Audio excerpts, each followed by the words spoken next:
मंडला मेरी कर्म भूमि है, कर्मक क्षेत्र है। मैंने बहुत कथाएं मध्य प्रदेश में की हैं और मैं चिकनी चोपड़ी बात नहीं कर रहा हूं, मैं आत्मा से इस प्रदेश को चाहता हूं, बहुत मानता हूं इसको। इसलिए क्योंकि इस धरती पर भगवान महाकाल बैठे हैं, जिनका मैं भगत हूं, जिनका मैं पुजारी हूं, जिनके बिना तो हमारा कोई काम नहीं होता। मैं बाहर प्रदेश की धरती पर भी होता हूं तो भी महाकाल राजा की जय बोलता हूं, महाकाल भगवान की जय बोलता हूं।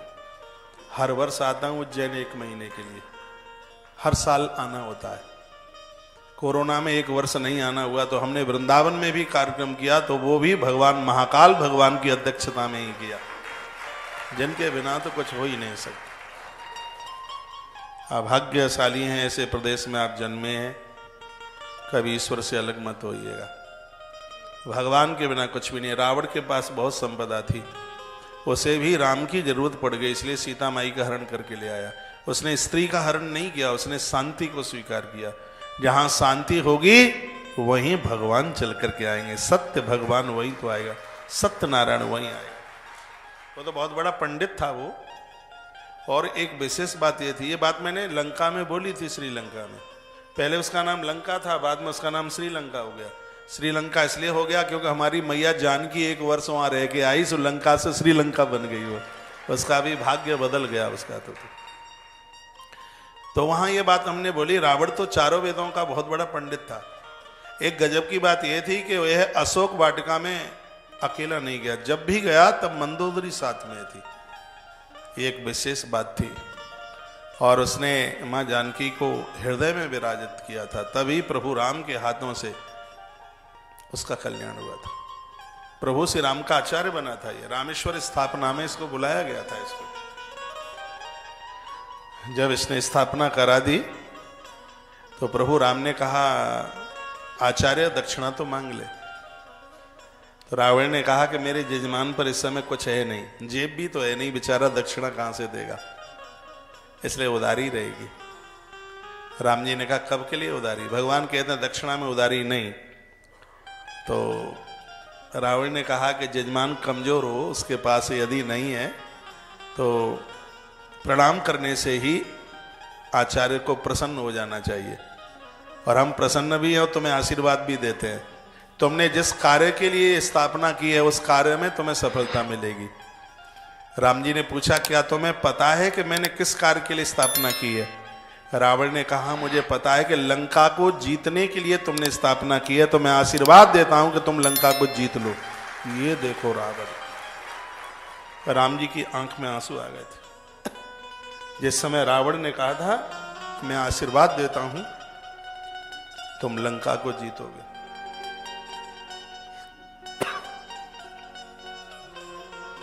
राम रो पड़े और ऐसा लग रहा है दशानन सब कुछ दे डालूं, मांग लो। तब रावण की आंख में आंसू आ गए।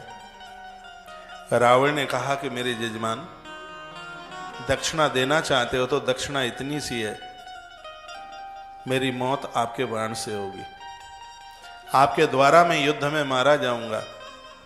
जिस समय मैं अंतिम श्वास छोड़ रहा हूं, मेरी आंखों के सामने बस आप आगे आके खड़े हो जाना, मेरी इतनी सी दक्षिणा थी, मुझे मरते समय बस अपना दर्शन दे देना। ये रावण के शब्द थे। महात्मा कंभन ने अपनी रामायण में, साउथ की बड़ी अद्भुत रामायण है कंभन। अब मैं आपको राम कथा तो सुना नहीं रहा हूं, मैं देवी महात्म्य में सुना रहा हूं, इसलिए ज्यादा विस्तार नहीं करूंगा। इतनी सी बात मैंने इसलिए सुना दी है कि रावण को भी राम की जरूरत थी, प्रभु राम की आवश्यकता उसको भी थी, तो हमें और आपको उस भगवान की आवश्यकता क्यों नहीं है? ईश्वर के बिना काम नहीं चल सकता। बच्चों में, बहुओं में आपको तो इतना फूले फूले आप समा नहीं रहे कि जो हमारे पास है वो तो किसी के पास है ही नहीं। कोरोना में सब चले गए, बहुत चले गए। ये सब माया से लिपड़ी हुई दुनिया इस भौकाल से बाहर चल के आइए। सत्य तो यही है कि सिर्फ ईश्वर के अलावा, भगवान के अलावा और कोई धरती पर है ही नहीं। बड़ी बड़ी मौतें हो गई, लोग 2 महीना रो करके रह गए, बस यही है। सब सिस्टम दुनिया का है, वही चल रहा है। और यदि इस मनुष्य जीवन को पाकर के आप नित्य भगवत अर्चन नहीं करते, भजन नहीं करते, अच्छा सोचते नहीं, चिंतन नहीं करते, तो समझ लो कि अपनी जिंदगी के साथ एक बहुत बड़ा धोखा कर रहे हो। कोई पूछेगा नहीं बिल्कुल भी। ऐसा जीवन जीना है कि बुढ़ापे में एक लोटा पानी किसी से मांगना ना पड़े। एक लोटा पानी की जरूरत भी पड़े तो किसी न किसी रूप में भगवान ही आकर के पिलाए, ऐसा जीवन। रामायण की एक बड़ी अद्भुत चौपाई है, देह धरे करिए फल भाई, भजिए राम सब काम व्याई। मनुष्य शरीर का यही धर्म है। संसार के कार्यों को करने से पहले भगवती कार्य कीजिए, भगवान के काम कीजिए। ईश्वर ने 2 पैसे ज्यादा दिए हैं, गरीबों की बेटी के विवाह में लगा दो। कोई वृद्ध माताएं जिनको बच्चा नहीं है या पति दुनिया छोड़ के चला गया, बेचारी बहुत गरीब है, उसके सहयोगी बन जाइए। 100 यज्ञ से ज्यादा फल आपको मिलेगा। ईश्वर ने मुझे दिया या आपको दिया है, वो संग्रह के लिए नहीं है। हम और अशोकानंद बाबा गाड़ी में बैठे थे, उज्जैन से लौट रहे। वहां मंदिर के पुजारी पूजा में खूब पैसा खर्च हो गया। तो इन्होंने मुझे कहा, महाराज जी आपका हाथ इतना खुला है और इतना खर्च कर देते हो, गौशाला को कितनी जरूरत है। मैंने कहा ये महाकाल और मंगलनाथ के ये पुजारी हैं, ये उनके अनुचर है, और यहाँ जो भी हुआ है वो उन्होंने ही तो कराया। और ये सोचिए ये भगवान के परम भक्त हैं। जब तक है तब तक करते रहो, कल की चिंता है नहीं, वर्तमान को कमजोर होने नहीं देना है। हम लोगों ने गीता पढ़ी है, हम गीता के पुजारी हैं। गीता में 3 बातों के अलावा चौथी बात ही नहीं है। मैंने कम से कम मैं कहूं तो 50 बार गीता पढ़ी होगी, और एक एक शब्द बारीकी से पढ़ा। मुझे 3 बातों के अलावा गीता में चौथी बात नहीं मिली। गीता 3 बातों में भरी है। गीता में पहला वाक्य है, जो बीत गया है उसका विषाद मत करो, उसका दुख मत करो। रात गई बात गई, जो बीत गया वो गया है, उसको बार बार उसको याद बिल्कुल भी मत कीजिए। बहुत लोग भूत में जीते हैं कि उसने ऐसा कर दिया, उसने ऐसा कह दिया, उसने ऐसे अपमान कर दिया, उसने ऐसे बोल दिया।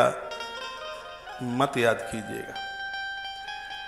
वर्तमान का बिल्कुल मोह मत कीजिए, ये भी मेरा, ये भी मेरा। एक बार ये सब भगवान का भी तो मान के देख लो। और भविष्य की चिंता मत करो। बहुत माताएं इसलिए परेशान है। एक मुझे कोई माई मिली तो कहते महाराज जी बेटा विवाह के लायक हो गया है, लेकिन मैं उसका विवाह नहीं करूंगी। मैंने कहा तो बाबा बनाएगी? का बाबा भी नहीं बनाऊंगी। तो विवाह क्यों नहीं करेगी? का मुझे भय है बहू आते ही मुझे कहीं घर से बाहर ना निकाल दे तो मेरा बुढ़ापा कैसे निकलेगा। अभी ये देखो नकारात्मक सोच। मैंने कहा पहले बूढ़ी तो हो, उसके बाद फिर देखना कि बहू रहने देगी कि नहीं रहने देगी। लोग ऐसी नकारात्मक सोच में रहते हैं। तो भविष्य की चिंता मत करो, ईश्वर के ऊपर छोड़ दो। वर्तमान का मोह मत करो, और जो समय निकल गया है उसको बार बार उसको याद मत करो। ये श्रीमद् भगवत गीता का संदेश है। ये 3 चीजें। बहुत लोग या तो भूत में जीते हैं या वर्तमान में जीते हैं, और हमारी गीता कहती है या तो वो भूत में जीते हैं और या वो जीते हैं भविष्य में। और हमारी गीता कहती है कि वर्तमान में जीने की कोशिश करो। जिसका आज सुधर गया है उसका कल भी सुधर जाएगा, जिसका आज बिगड़ गया है उसका कल बिगड़ेगा ही। इसलिए आज के दिन को संभाल लीजिए, कल के रिजल्ट, कल के परिणाम बहुत अच्छे हैं। तो बात यह चल रही है कि नवरात्रा की पूजा में और किसी अनुष्ठान में आप पूजते हैं, बैठते हैं पूजा में, तो मन से प्रसन्न होकर बैठिए, खुश होकर के मुस्कुराते हुए बैठिए। माथे में पैसा रख लोगे तो खुशी चली जाएगी। इसलिए जो रुपया पैसा है वो माथे में रखने के लिए नहीं है, वो जेब में रखने के लिए। बहुतों के जेब में पैसा कम होता है, माथे में ज्यादा होता है। इतना कमाएंगे, वहां से इतना लाएंगे, ब्याज में इतना मिल जाएगा, गल्ला मंडी में चने के रेट बढ़ जाएंगे तो उसमें इतना प्रॉफिट हो जाएगा। सोना खरीद लिया था 40,000 रुपए में, खूब महंगा हो रहा है, जरूरत पड़ जाएगी तो उसको बेच करके पैसा आ जाएगा। तो माथे में पैसा धरे रहते हैं, जेब में भले ही ना हो लेकिन माथे में जरूर होता है। और हमारे संत कहते हैं कि पैसे को माथे में मत रखो, उसको जेब में रखो। यदि माथे में रखोगे तो ये कुछ करने भी नहीं देगा, सोने भी नहीं देगा, जगने भी नहीं देगा। लेकिन होता है ऐसा है। तो ये बड़े आनंद के साथ ये बात कही गई है कि भगवान का जो पूजा पाठ किया जाता है इससे मन को सुकून मिलता है, इससे मन को शांति मिलती है। जैसे सूखे पेड़ में जो पेड़ कुमला रहा है उसमें आप जल दे देते हैं तो वह हरितमा हो जाता है, उसकी डालें फूटने लगती हैं। और उसी प्रकार से जब हम भगवान के लिए जीते हैं, भगवान का पूजन बंद करते हैं, पूजा वगैरह हम करते हैं, तो हमारी विवेक की डालियां फूटने लगती हैं, वो अंकुरित होने लगती हैं। इसलिए हर रोज नित्य रोजाना हम भगवान का स्मरण, जप, भजन, पूजा पाठ, उन्हें स्नान, ध्यान, ये सब नित्य ही होने चाहिए। और हमारे प्राचीन काल से इन परंपराओं का वर्णन किया गया है। माता जानकी भी दुर्गा की पूजा करती है, गणेश जी की पूजा करती है। ऐसा नहीं है कि सब पूजाएं कलयुग में हो गई हैं, ये अनादि काल से चल रही है। यदि आपके घर में मंदिर नहीं है, जिन घरों में मंदिर नहीं वो घर कहाँ है, वो तो शमशान घाट है। गोस्वामी तुलसीदास जी ने लिखा, जब राम का वनवास हो गया, घर मशान, पूरे अवध का घर घर शमशान घाट दिखाई दे रहा था। क्यों? क्योंकि राम चले गए थे इसलिए। सीता माई शांति चली गई थी, लक्ष्मण वैराग्य चला गया था। जिस घर में देने की भावना न रहे, लक्ष्मण क्या है, देने की भावना। जिस घर में राम सत्य न रहे, जिसके घर में जानकी यानी शांति न रहे, तो कितना भी बड़ा किला बना हो वो मरघट है, शमशान घाट की तरह बिल्कुल। जिन घरों में पूजा पाठ होता है तो वो घर भरे भरे दिखाई देते हैं, शांति होती है, भरे भरे। फिर उस घर में अकेलेपन का एहसास नहीं होता। नहीं तो बेटियां ससुराल चली जाती हैं, बच्चे बाहर कमाने के लिए चले जाते हैं, घर में बुढ़ा बुढ़िया दोनों होते हैं, दो के अलावा तीसरा कोई दिखता नहीं है। काम धाम करने वाली होती है, घर बहुत बड़ा होता है, रहने वाले कोई लोग होते नहीं। लेकिन जिस घर में भगवान है उस घर में प्रकृति का होने का अनुभव होता है। उस घर में ऐसा लगता है कि अग्नि देवता किसी रूप से रह रहे हैं, हवा देव, वायु देव किसी रूप से रह रहे हैं, चंद्रमा किसी रूप से रह रहे हैं, सूर्य भगवान किसी रूप से रह रहे हैं, धरती माता भी कोई रूप बना करके उस घर में रह रही है। ये कब होता है? जब आप ईश्वर से जुड़ जाते हैं, भगवान से जुड़ जाते हैं, तो अकेलेपन का एहसास ही नहीं होता। ये बूढ़े लोग जल्दी इसलिए टूट जाते हैं, इनको अकेलेपन का ज्यादा एहसास होता है। कहते हैं बेटियां ससुराल चली गई, बच्चे चले गए कमाने के लिए, अब हम तो घर में अकेले ही रह गए, अब हम क्या करें, अकेले रह गए। तो हम अकेले क्यों? धरती माता आपके साथ है, चंद्रमा आपके साथ है, आकाश देवता आपके साथ है, वायु देव आपके साथ है, आपके भगवान आपके साथ हैं, आपके पुरखे आपके साथ हैं, आपके गुरुजन आपके साथ हैं, और आप कहते हैं कि हम अकेले। ईश्वर से जुड़ जाओगे तो अकेलेपन का एहसास ही नहीं होगा। आइए श्रीमद् देवी महात्म्य में बड़ी कुछ अच्छी बातें गई। प्रपद्य वसे कार्यम प्रातस्नानम वेदानत। वेदान ये कहता है कि पड़वा को भोर में जल्दी ना हो, थोड़ा सा जल्दी नहा लीजिएगा, उसमें थोड़ा जल्दी से नहाइए। नद्याम नदे तड़ागे व वायव्याम कूपे ग्रहे अथवा। यदि नदी है तो नदी में नहाइए, तड़ाग यानी सरोवर है तो उसमें नहाइए, बापी उसमें नहाइए, हैंडपंप, कुआ, कूपे, या अथवा कुछ नहीं है तो ग्रहित हवा, घर के ही जल से आप नहाइए। प्रातः नित्य पुरक कृत्वा द्विजानाम वर्णम तथा। स्नान के बाद धुले हुए वस्त्र पहनो। आसपास से यदि आपने कहीं किसी ब्राह्मण देवता को, नवरात्रा में ब्राह्मण के द्वारा अनुष्ठान कराया जाए तो उस नवरात्रा का सैकड़ों गुना फल ज्यादा बढ़ जाता है। इस बात को लेकर रखना, कालिका पुराण में वर्णन है। आप स्वयं में 100 पाठ करते हैं और ब्राह्मण से 1 पाठ कराते हैं तो ब्राह्मण के द्वारा दुर्गा सप्तशती का कराया गया 1 पाठ आपके 100 पाठ से बढ़ करके है।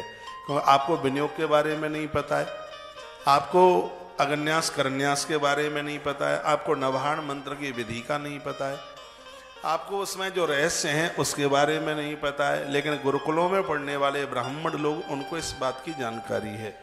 इसलिए आपके 100 पाठ और उनका 1 पाठ, 100 पाठ से भी 1 पाठ और ज्यादा भारी है। यदि व्यवस्था बनती है, आसपास ब्राह्मण हैं, तो दुर्गा पाठ के लिए उन्हें बुलाइए। और इसमें भी वर्णन है कितने ब्राह्मण चाहिए। नवा पंचम त्रश्योकई देविया पाठे तुझे स्मृता। व्यवस्था हो जाए तो 9 ब्राह्मण बुला लो, वो न बन पावे तो 5 ब्राह्मण बुला लो, वो भी न बन पावे तो 3 ब्राह्मण बुला लो, और वो भी न बन पावे तो 1 ब्राह्मण बुला लीजिएगा। 1 9 5 3 1 विषम संख्या में, जिसमें 2 का भाग नहीं जाता। 2 ब्राह्मण बिठाते हो, उससे 3 बढ़िया है, 5 बढ़िया है, 7 बढ़िया है, 9 बढ़िया है। उतनी व्यवस्था नहीं है तो 1 ब्राह्मण बिठाइए। उसके द्वारा आप अपने घर पर नवरात्रा में पूजा कराएं। संतुष्ट ब्राह्मण के द्वारा किया हुआ कर्म फलीभूत होता है। ब्राह्मण संतुष्ट होना चाहिए, दक्षिणा के लिए लड़े नहीं। लेकिन आप भी कम मन देना, वो ज्यादा मांगे नहीं, आप कम देवे नहीं, फिर देखो अनुष्ठान में कितना आनंद होता है। वो ज्यादा मांगे नहीं। दान का मतलब क्या है? देने वाले को ये लगे मैंने कुछ भी नहीं दिया, चाहे जितना दे दो तो भी इसको ये लगे मैंने कुछ भी नहीं दिया, और लेने वाले को ये लगे कि मैंने जरूरत से ज्यादा ले लिया। तो इसमें देने और लेने वाले का दोनों का कल्याण है। बात आ रही है समझ में? नहीं आ रही? देने वाले को तो ये लगे कि मैंने कुछ नहीं दिया, और लेने वाले को ये लगे कि मैंने ज्यादा ले लिया। इसमें देने और लेने वाले का, इसमें दोनों का कल्याण है। तो यहां लिखा है विप्रई संतुष्टई कार्यम संपूर्णम सर्वथा भवेत्। यदि अनुष्ठान में ब्राह्मण संतुष्ट है तो ऐसा अनुष्ठान सब कुछ दे देता है। इसलिए ब्राह्मण लालची ना हो और जजमान लोभी ना हो, दोनों बातें। जजमान लोभी नहीं, उदार हो। वो मजदूर की तनख्वाह दे करके दक्षिणा ना दे। कभी कभी तो देख लिया था मजदूर 500 रुपए में मिलता है, तो इसको भी 500 रुपए के हिसाब से दे देते हैं, है? मजदूर भी 8-10 घंटा काम करता है। आप आचार्य को मजदूरी से मन तोलिए। कुबेर का भंडार खोल दिया जाए उसके एक मंत्र के ऊपर, तो भी उसकी दक्षिणा का चुकता नहीं होगा। उसने इतनी पढ़ाई किया, 16 साल उसने संस्कृत पढ़ी। ये 16 साल का ही है कोर्स, बड़ा कठिन काम है। अब खड़िया पलटन मिल जाए तो मैं कह नहीं सकता। जो विद्वान है, जो पढ़ा लिखा है ब्राह्मण, ये बड़े भाग्य से, ये बहुत करड़ा काम है। ऐसे आचार्य के द्वारा, ऐसे ब्राह्मण के द्वारा यदि दुर्गा पाठ होता है, ऐसा ब्राह्मण संतुष्ट। विप्रई संतोषतई कार्यम संपूर्णम सर्वथा भवेत्। यदि ब्राह्मण आचार्य संतुष्ट है तो उसके द्वारा कराया गया कार्य सफल हो जाता है। लेकिन पूजा में मन नहीं लगे, दक्षिणाम समर्पयामि, दक्षिणाम समर्पयामि, दक्षिणाम समर्पयामि, दक्षिणाम समर्पयामि, और तो कोई मंत्र ही याद नहीं, और तो कोई मंत्र ही सुनाई नहीं पड़ता, लेकिन दक्षिणाम समर्पयामि, दक्षिणाम समर्पयामि, दक्षिणाम समर्पयामि। तो ब्राह्मण हो संतुष्ट, और आपके पास न हो लोभ। ऐसा नहीं है कि बाजार जाते हैं तो चाट पकौड़ी 250 की खा के आ जाते हैं, और ब्राह्मण के माथे पर तिलक करते हैं तो गड्डी में ढूंढते हैं कि गला गलाया नोट कितनी देर में मिलेगा, टैप लगा हुआ। जो कहीं नहीं चलता है वो ब्राह्मण देवता को दे दो माथे पर तिलक करके। ढूंढते हैं सिर से छोटी वाली नोट ढूंढेंगे उसको। तो जिनके पास है नहीं वो बात अलग है, लेकिन जो करोड़पति हैं, जिनके पास कोई कमी नहीं है, ये तो हालत उनकी है इनकी। और जैसे मैं ब्राह्मण देवता के अंदर दक्षिणाम समर्पयामि, तो पत्नी की तरफ देख करके हंसता है, पता नहीं ब्राह्मण ने कौन से 10 गांव मांग लिए। आज ब्राह्मण को याचक माना जाता है, ये बड़ी दुविधा की बात है। बैंड वाले को 20,000 रुपया दे देंगे, और ब्राह्मण पूरी रात भर 8 घंटा जगता है शादी में। बैंड वाला 10 मिनट की उधारी नहीं करता और कहता है बज गए तुम्हारे बैंड, यही बोलता है, बैंड बजा के ही जाता है, बज गए तुम्हारे बैंड। 25 काम छोड़ करके पहले पेमेंट उसकी करते हैं। लेकिन भोर में 5-6 बजे विदाई के बाद ब्राह्मण दक्षिणा के लिए तो मीटिंग होती है। अरे पंडित जी महाराज, आजकल तुम्हारे पाँव में बड़ा चक्कर है, चैन ही नहीं लेने देते, थोड़ा रुक जाइए ना, तुम क्या कहीं उड़ रहे हो, पानी गिर रहा है, थोड़ा इंतजार नहीं कर सकते? और ऐसे बोला जाता है उसे। इतना अपमान होता है, ऐसी अभद्रता की जाती है, ऐसा व्यवहार किया जाता है। राम राम, इनकी बुद्धि में सुधार दे दो कैसे। फिर मीटिंग होगी, घरवाली को पूछेगा, घरवाली के भाई को पूछेगा, कहेगा पंडित जी को दक्षिणा कितनी दे दे, क्योंकि मुखिया साला साहब होता है ना पत्नी का भाई। तो उसने कहा हमारे बगल में वो उनके यहाँ शर्मा जी के यहाँ शादी हुई थी ना, हमारे बगल में हुई थी, बहुत विद्वान था पंडित, पूछो ही मत, धड़ल्ले से संस्कृत बोलता था, ऐसा बोलता था कि बीच में तो रुकता ही नहीं था, इतना विद्वान था शर्मा जी ने 1100 रुपया दिए थे, मोहल्ले में नाम हो गया था। वो 2100 देना चाह रहा था, लेकिन पत्नी के भाई का पेट फूल रहा था, ज्यादा ना चला जाए, वो ज्यादा हिमायती है ना, ज्यादा हमदर्दी है। उसने कहा भी था मेरा तो मन, अरे तुम तो भदुआ हो, पगले हो, गली गली में ऐसे ही सब ब्राह्मण ढूंढ रहे हैं, 2100 कितना होता है 2100। तो उसको तो अपने साले साहब की तो बात मानी है, ये मैं बोल रहा हूँ, ये घटनाएं घटती हैं ये। उसने उसमें से 1000 रुपया निकाला, 1100। ये पंडित आचार्य लोगों को विवश होकर के ये मुंह खोलना पड़ा है। आज बेटियां अपने मन के अनुरूप लड़कों का वर्ण कर रही हैं, इसमें समाज की बहुत बड़ी गलती रही है। ये बेटियां जो कर रही हैं, मैं उसका पक्ष ले रहा हूं, ये नहीं है, बिल्कुल भी ऐसा नहीं है। लेकिन ज्यादातर ऐसे आज समाज में बेटियां अपने मन मुताबिक विवाह कर रही हैं। ये दोष समाज का रहा है, इतना बड़ा दोष रहा है, क्योंकि पहले तो सब कुछ देखा जाता नहीं था। मम्मी पापा ने जिसके साथ संबंध कर दिया, पूरा जीवन उसी के साथ, चाहे अंगूठा छाप है, बोलता भी है कि नहीं, कि गूंगा है कि बहरा है, टांगे काम करती हैं कि नहीं, और उसको कभी उस बेटी ने अपना मुंह नहीं खोला। उम्र में भी 15-15 साल का अंदर रहा। 20 साल की बेटी 35 साल का अधबुढ़ऊ, उसके लिए वर देखा है बिल्कुल। ये ऐसी घटना समाज में घटी, उसकी वजह से समाज को भोगना पड़ रहा है। रंग रूप मिलता नहीं है, दरवाजे पर भी बैठा हुआ कौआ जैसा लगता है, परिचय भी नहीं दे सकते कि हमारा दामाद है। कोई बुरा ना मानिएगा, ऐसा हुआ है। बेटी हंस जैसी है, ब्यादी कौए के साथ में, ये कोई बात है? ऐसा हुआ है इस समाज में। समाज ने गलतियां करी हैं, उसका खामियाजा भोगना पड़ रहा है उसका। लेकिन मैं बेटियों को कहता हूं कि तुम गलत रास्ते का चुनाव मत करना।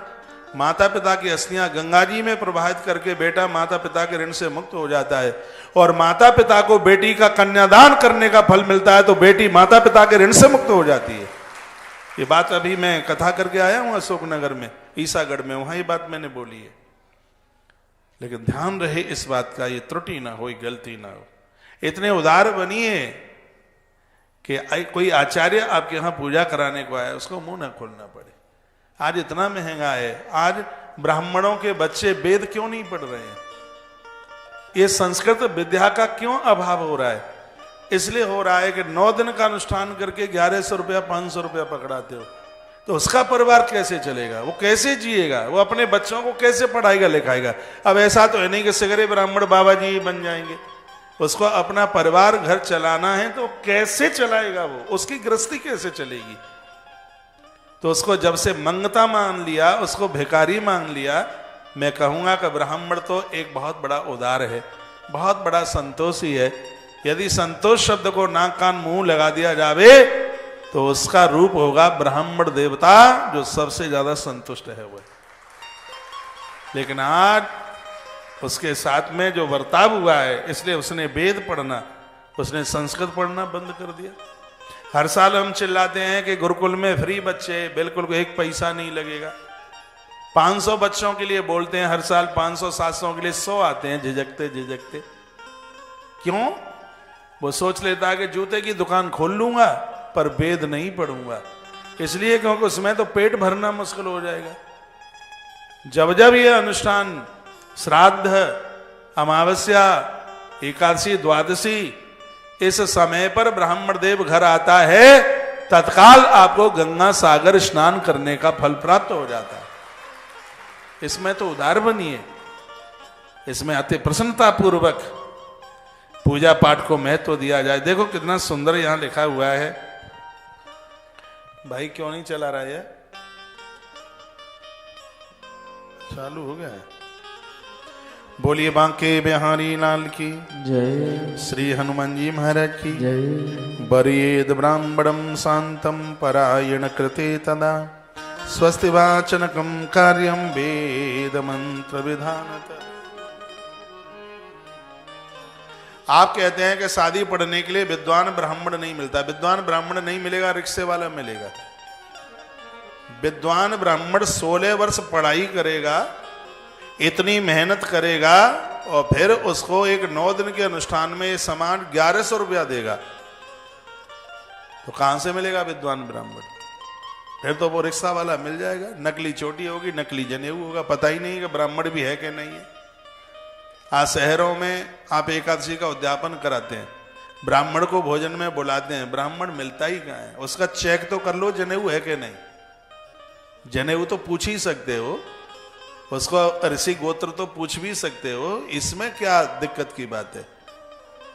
तो उसमें तो ब्राह्मण ही होना चाहिए। पूजा में ब्राह्मण हो, बच्चों की शादी पढ़ने के लिए आए ब्राह्मण हो। मेरी बात चुभ रही होगी, अच्छा नहीं लग रहा होगा सबको, लेकिन ये मैं ब्राह्मणवादी बात नहीं कर रहा हूं, मैं मनुष्यता की बात कर रहा हूं। ब्राह्मण धरती का भगवान है। जिस दिन ये धरती पर नहीं होगा, ऊपर आकाश और नीचे धरती ही नहीं होगी। इसके मंत्र आज हमें जिंदा रखे हुए हैं। इसके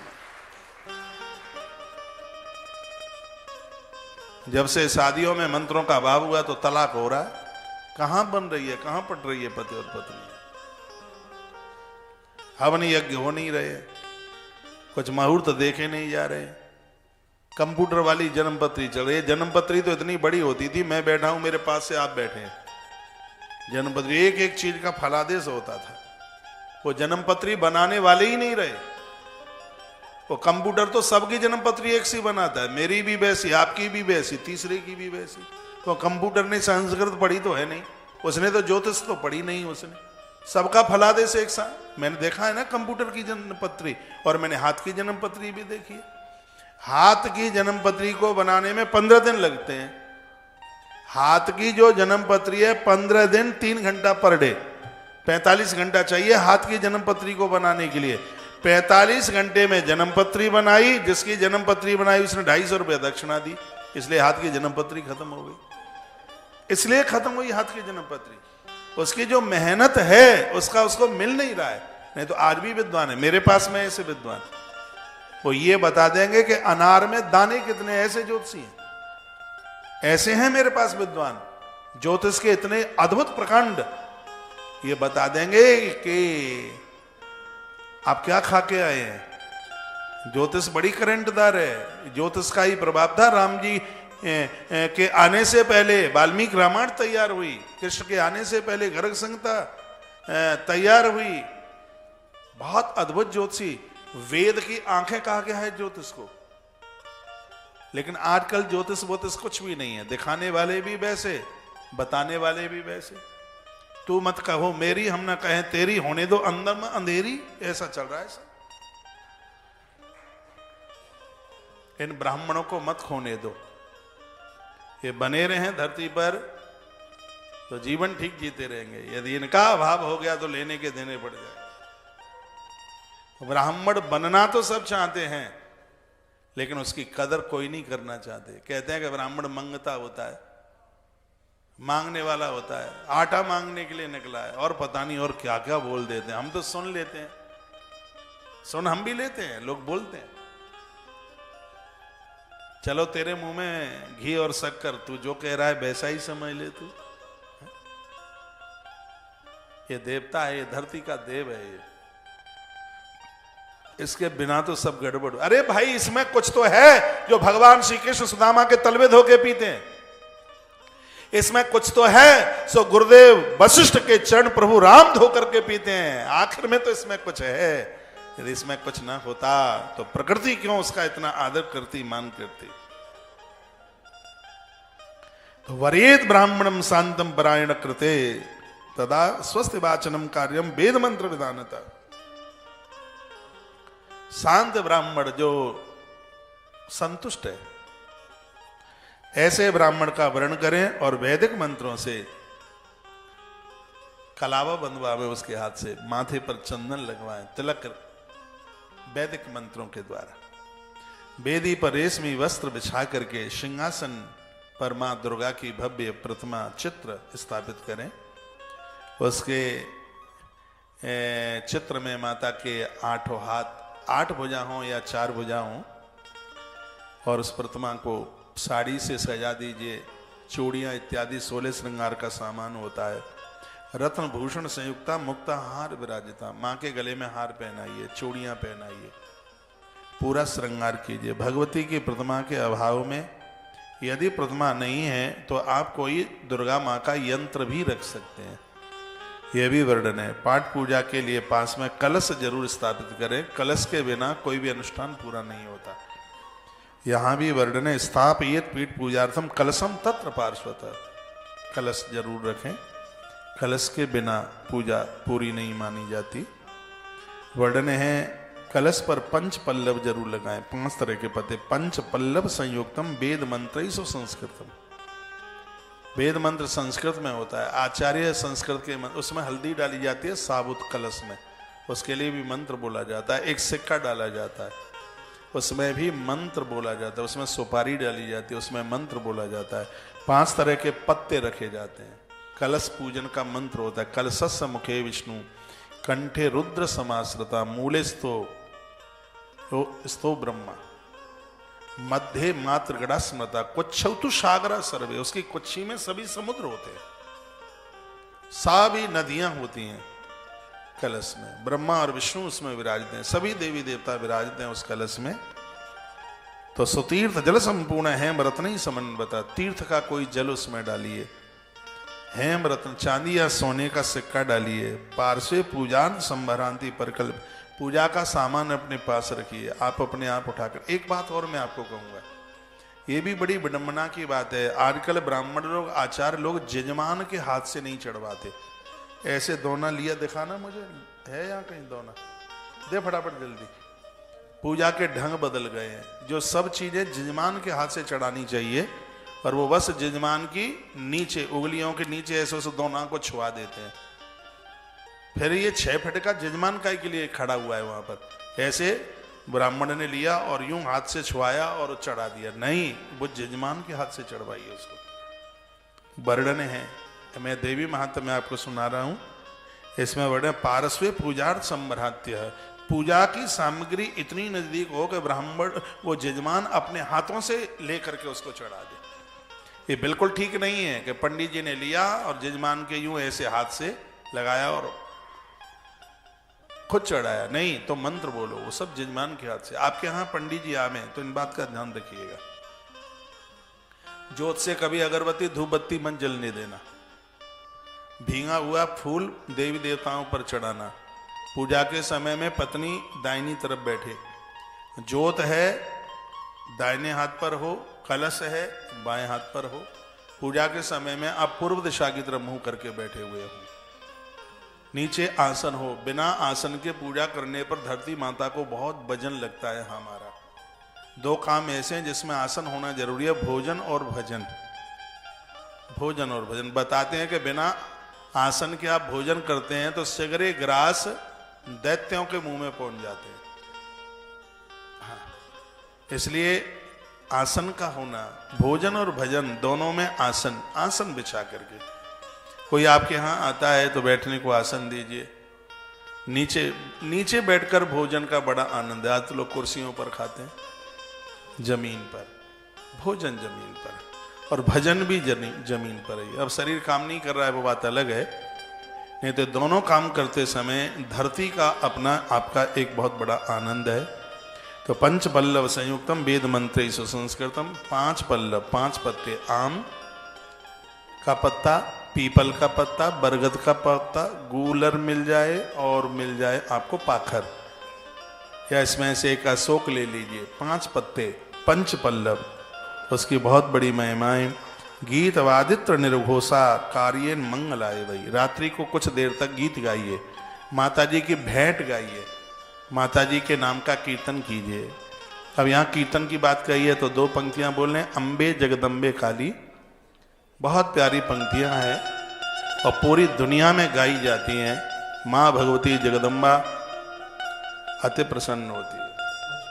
आपको पता है माँ काली के हाथ कितने हैं? मालूम है कितने? 8 हाथ हैं माँ के। और मस्तिष्क कितना है? मस्तिष्क 1 है। काली माँ का आप दर्शन करते हैं, दुर्गा माँ का आप पूजा करते हैं। दिशाएं भी 8 हैं, पूरब पश्चिम उत्तर दक्षिण, और अग्नि कोण, नैऋत्य कोण, वायव्य कोण और ईशान कोण। इसे मिलाकर के दिशाएं कितनी हैं? 8 दिशाएं। तो इसका मतलब क्या होता है कि घर में 5 लोग हैं या 8 लोग हैं या 10 लोग हैं, एक मस्तिष्क का मतलब है कि घर का एक व्यक्ति जो भी कोई बात कह दे उस काम को करने के लिए पूरा घर तैयार हो जाए, तो समझ लीजिए कि उसकी शक्ति भवानी की तरफ बढ़ जाती है, उसकी शक्ति।